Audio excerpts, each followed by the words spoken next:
Meeting to order, and we'll begin with the Pledge of Allegiance. Please rise, face the flag. I pledge allegiance to the flag of the United States of America and to the republic for which it stands, one nation, under God, indivisible, with liberty and justice for all. Have a motion to approve the minutes? I have a motion and a second. All those in favor say aye. Opposed is nay. Great. So, thank you very much. We have no special presentations this evening. Madam Clerk, we have no ordinances on final read, so we'll jump right into our ordinances on first read with 6A, please. An ordinance amending ordinance number 13213, known as the fiscal year 2017-2018 budget ordinance, so as to reallocate $15,000 from general funds to Family Promise to meet emergency housing needs of displaced individuals experiencing homelessness and shelter needs for veterans in its programs. All right, what's the pleasure of the council? Second. All right, I have a motion and a second. All those in favor say aye. Opposed is nay. Thank you very much. B, please. An ordinance to amend Chattanooga City Code, Part 2, Chapter 2, Section 2400 through 2404, 2406 through 2409, 2411, 2419, 2420, and 2422 relative to the Fire and Police Pension Fund. Councilman Ledford, followed by Councilwoman Burrs. Second. I have a motion and a second. Seeing no other lights. All in favor say aye. Aye. Opposed is nay. Mr. Hopkins, thank you very much for your work on this. It's much appreciated. Please, yes. Mr. Thompson. Excellent.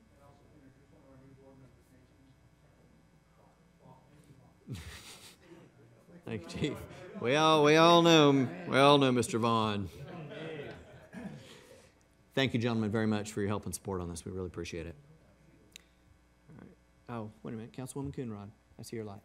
No? Okay. Sorry. All right, Madam Clerk, let's move on to 6C. That's probably what that light was for. All right. An ordinance amending Chattanooga City Code, Part 2, Chapter 26, Sections 2626, 2627, 2634, and 2635 relative to fee changes. Councilwoman Coonrod.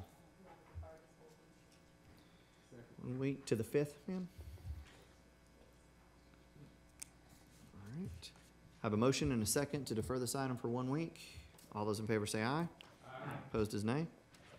It's ordered. Thank you. Madam Clerk, 7A, resolutions, please.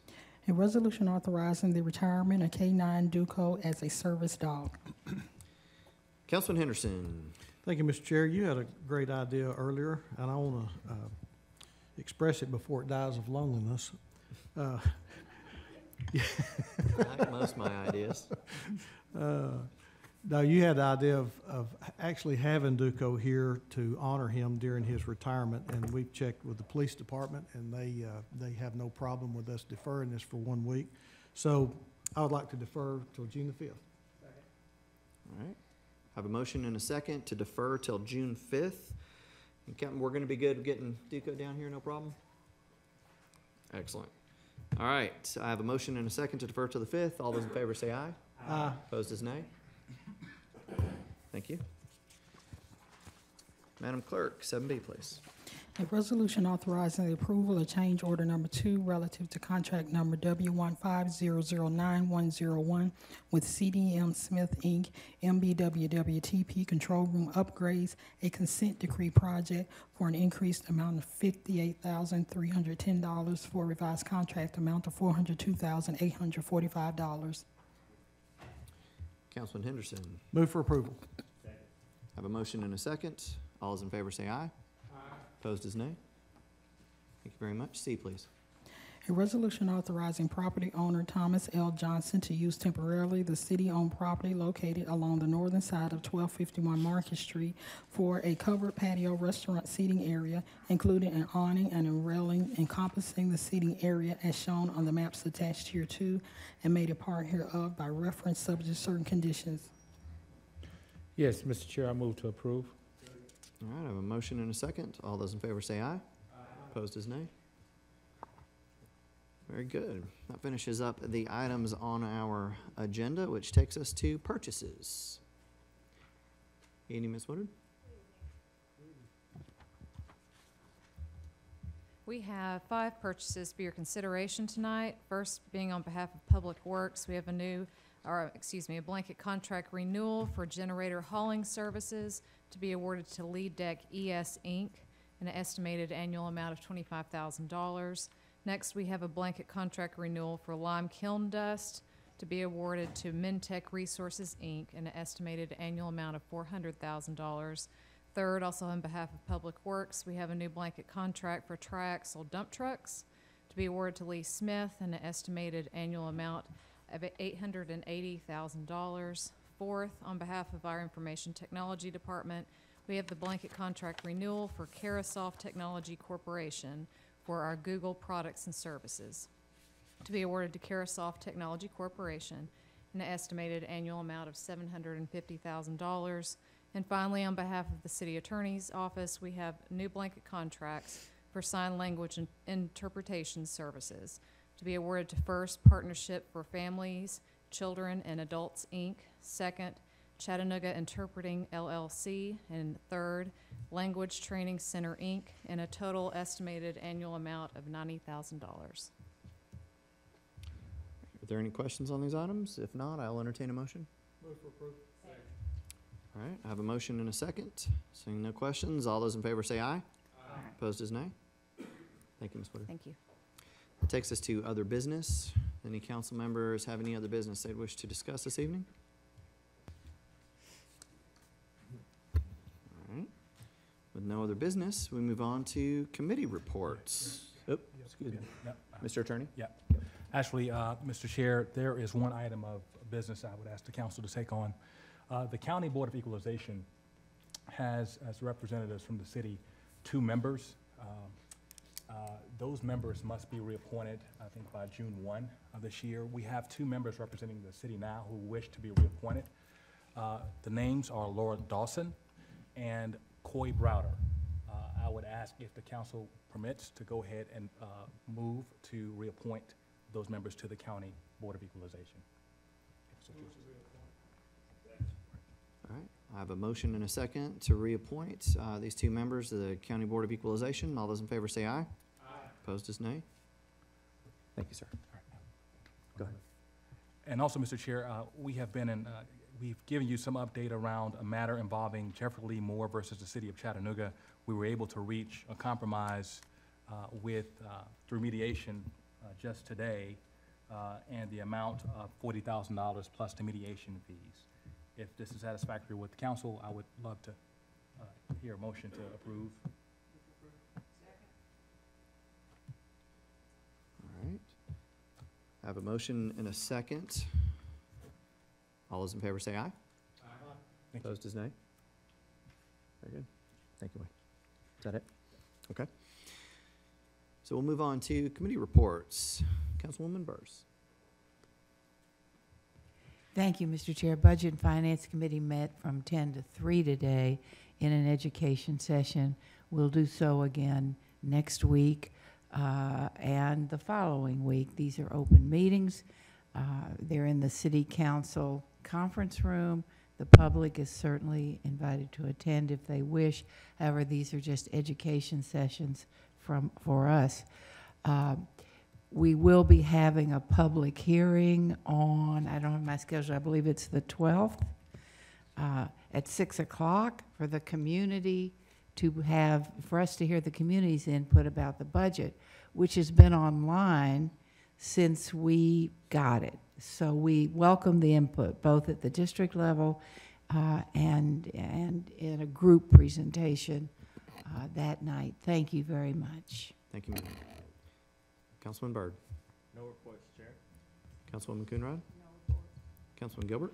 Chair, I have no report, but I forgot to mention in other business that on June the 9th, at 10 to 2 at Washington Hills, we want to have a 5th District mix, going over some things for what the city's doing in that area, looking at the center, seeing what the community would like to see, and also have fun, have food, enjoyment. So I want to announce that this week.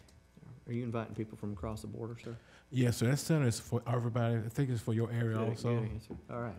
Thank you, sir. No food. food Well, trucks? it might be a person selling hamburger. I mean, giving away hamburger hot dogs. Councilman No. Henderson? No. Councilman Ledford? I'm sorry.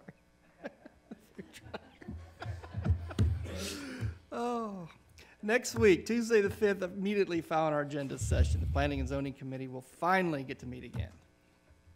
Councilman Oglesby? No report, sir. All right. Good to hear from you. That takes us to the point on our agenda where recognition of persons wishing to address the council on non-agenda matters. Is there anybody here this evening that would like to address the council? Yes, sir. We've got a couple people. Mr. Attorney, would you please read the rules? Sure, thank you, Mr. Chair. Anyone interested in addressing the council will only be recognized at the microphone. You have 5 minutes unless the council provides for additional time. Can't use any obscene or vulgar language. You can't personally attack or personally denigrate others. You can only address the council on matters within its jurisdiction, and the chair is prohibited from recognizing this person more than twice. During a 30-day period, there are 2 folks on that list, Mr. Chair, Mr. Randall Jones and Rick Carpenter. All right. Thank you, sir. Please, sir, if you'd like to continue. Rick, we don't talk from the audience. Thank you. Sir. If I have a handout, can I pass it out to you folks? Sure. You just hand it to Councilman Oglesby and he'll hand it down.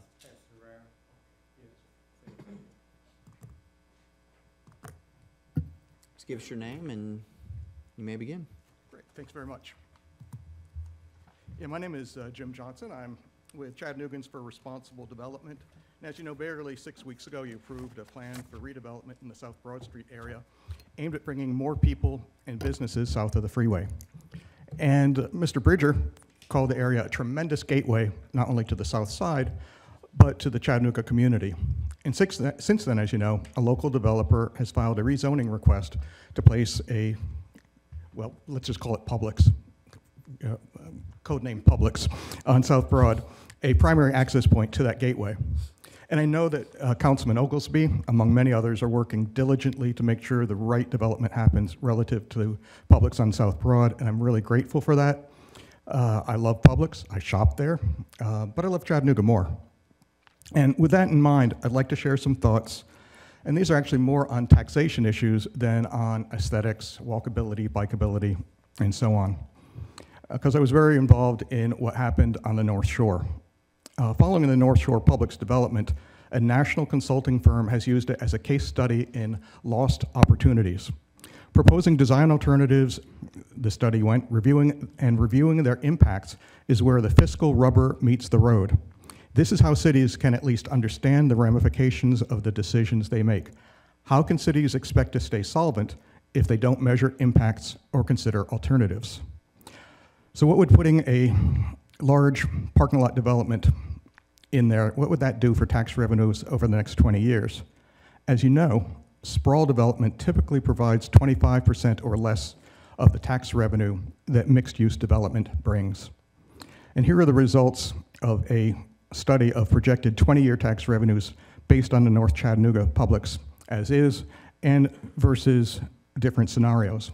What the study called a Publix Plus, basically the same building footprint that's there, but building some townhouses and commercial property around the parking lot rims, that would have added approximately $2.2 million in tax revenue. Taking a what they called a Green Life footprint, which is taking more of a North Shore 1 and 2 approach, multiple story supermarket, mixed use development, that would have yielded $4.2 million in additional tax revenue. And we add this to the loss of tax revenues due to sort of the domino effect of other parking lot-centric development along South Broad Street, it adds up. So approving a suburban-style Publix on South Broad may create a lot of happiness among folks who can afford it and aren't satisfied with a Food City less than a mile away or another Publix 3 miles away. But by cutting tax revenues, it takes money away from a lot of other important city projects and people. I've heard some reports that the developer has warned that if we put up too many hurdles, Publix will back away. To that, I have 3 responses. 1, Chattanooga is no longer the ugly duckling, desperate for development, for any development. These days, we can choose to be picky. So if Publix says no, someone else will say yes, perhaps with a better plan. There's also no guarantee that it will be a Publix. So far, it's a high-end supermarket. Sure, it's likely to be Publix, but as you know, zoning is not based on specific projects or occupants. It's based on the property itself. And with the rezoning, it could be a Walmart neighborhood market. And even if it's a Publix now, what happens if Publix pulls out in 5 years? Also, Publix default position is to put responsible development projects into urban settings. So why not here? Across the southeast, developers have pursued mixed-use development with Publix, with retail, residential, and office space, and often with multi-level parking decks. Toward the end of the document that was distributed, you can see what's happened in Coral Gables, Orlando, Mobile, Delray, Tampa, Birmingham, Tallahassee. And if you look at the new Publix in St. Petersburg, which is just slightly larger than Chattanooga, they look at their store not just as a profitable location, but also as something that's good for the city. Someone from Publix, one of their representatives, said, "It's very exciting to be part of a vibrant downtown area that continues to grow as a popular destination." And the mayor responded, "This investment makes our downtown an even better place to live, work, and play." And I repeat, live, work, and play, not just shop. And that supermarket is 28,000 square feet, but has 3 levels of parking above the store. So we can do better. Publix can do better. The developer must do better. And I appreciate everything the city council is doing to help make sure we all do better. Thank you. Thank you, Mr. Johnson.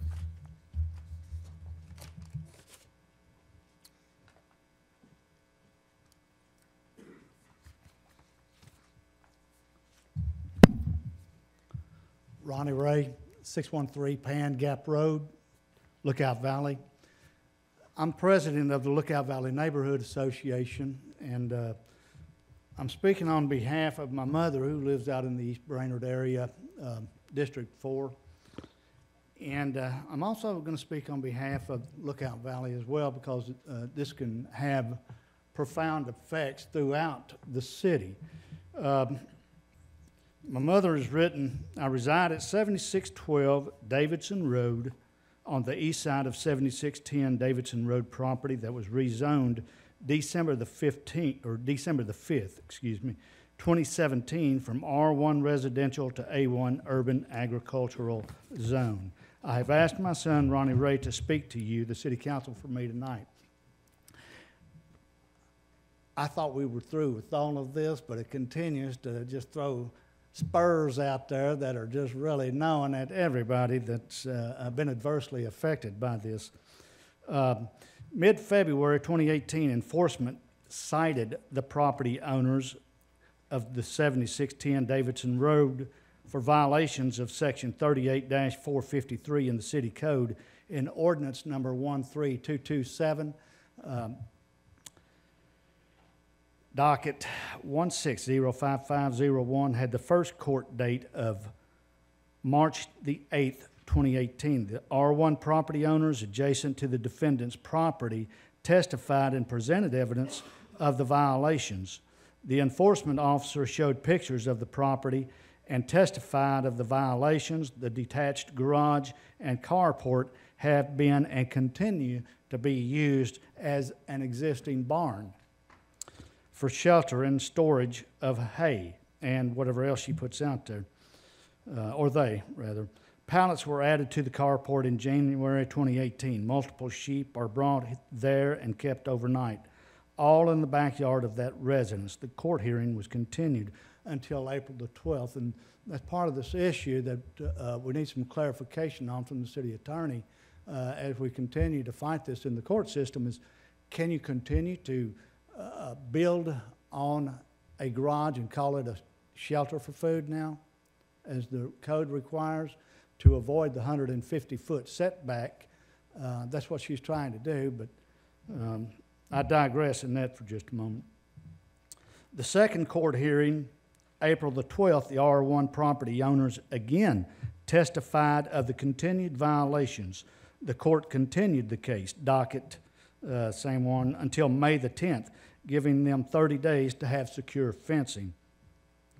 The third court appearance, May the 10th, the assistant city attorney showed a picture that I made on May the 8th of numerous black chickens in my backyard, evidence that there is no secure fencing, and we addressed that in one of our meetings as well. I testified that about April 16th, 3 cows from the 7610 Davidson Road grazed from my pond to my backyard fence. I sent a picture of them to the enforcement officer.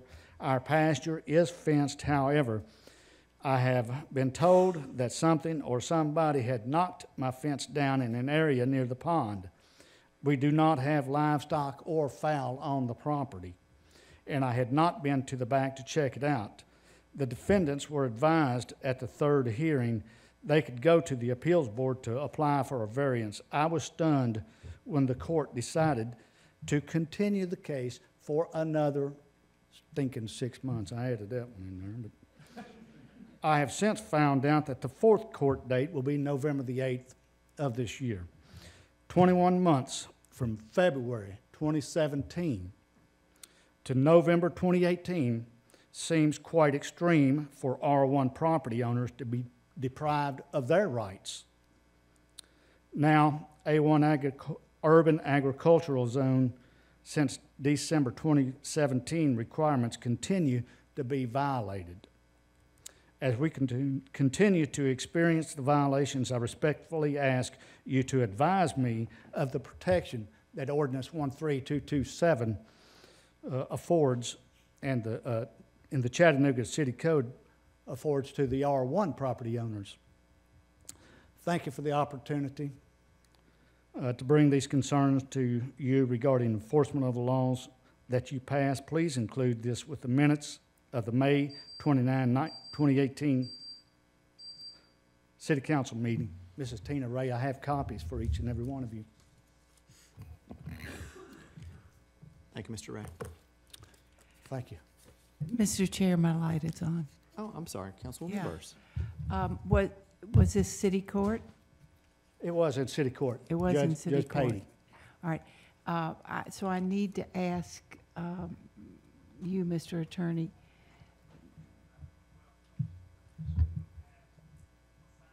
We're getting a replay here. I guess a court can advise anybody how to get around a rule, so go to BOZA. However, can BOZA countermand this? I don't know the answer to that. I think I want to speak with Mr. Ray, is that right? Yes. After this meeting, and get a little bit more information, and then I can advise them on how we can enforce this. Okay, thank you, sir. Thank you, ma'am. Is there anybody else here this evening that would like to address the council? Seeing none, I'll entertain a motion. We are adjourned. I don't know what you're approving other than the adjournment. I do not know how that came out of my mouth. I hadn't even thought about it until I said that was rude.